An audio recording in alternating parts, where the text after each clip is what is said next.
It's night out there. It's dark beyond my river room windows. It's been a beautiful, beautiful day. So much beauty in it, and getting out in the yard some, and just doing just a lovely, lovely day. But at this time of sheltering in place, this time when we're isolated, and I guess particularly for someone like me, and maybe some of you who are alone, night can be difficult. The evening, as the evening shadows fall, and night falls in on my life, it can be a lonelier time. And there are things to do in the evening. I mean, there's certainly the TV set and lots of programs on TV, or old movies, or sitcoms, or whatever. And there's news. Well, of course, I don't want to watch the news because that would exhaust. Yeah, I would not sleep well after watching the news these days. And so we've got the TV, the computer's over there, but I do spend a bit of time on the computer each day. And usually by this time of evening, I'm a little hoarse, so no Zoom meetings.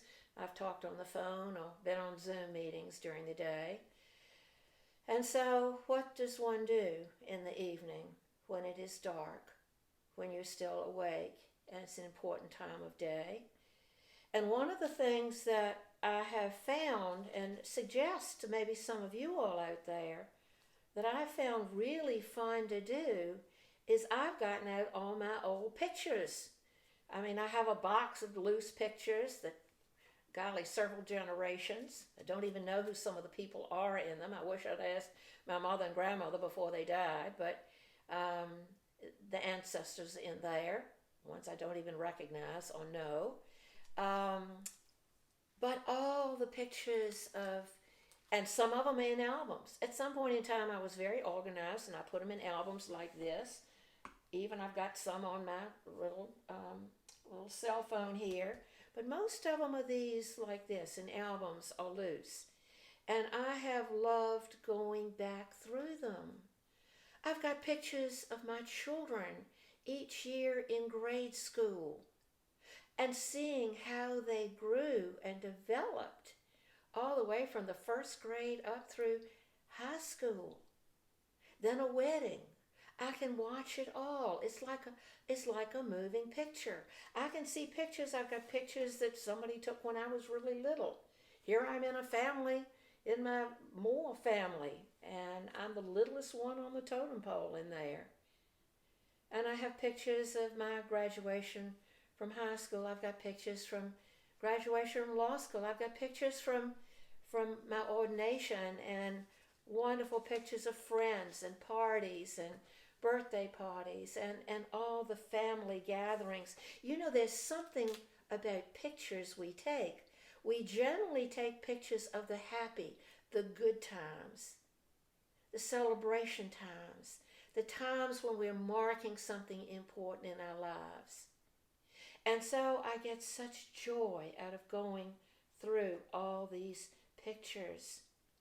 Um, a life is made up of difficult times too, times that are distressing. I understand that.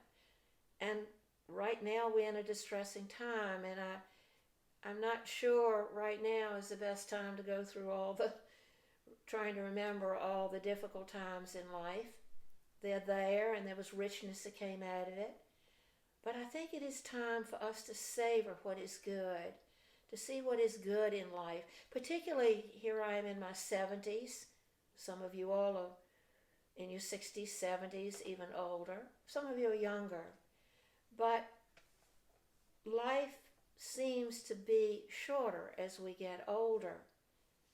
But however short life might be, it's the richness of that life. It's not how many moments we live, but the richness of those moments. There was a wonderful quote I read, came across the other day in some reading about mindfulness, and it says, "Life is not just a parade of ups and downs. Life has a much deeper texture if we bother to look, and we look in the right way." I find when I go through these albums, when I go through the loose pictures, When I go back over the times in my life and my children's lives and my friends' lives and the times we share, I find this deep, deep texture to life, a richness in life. It's not watching TV at night with other people's stories. I'm going through my story and the story of the people I love. And it's a tie that binds us together. Blessed be the tie that binds.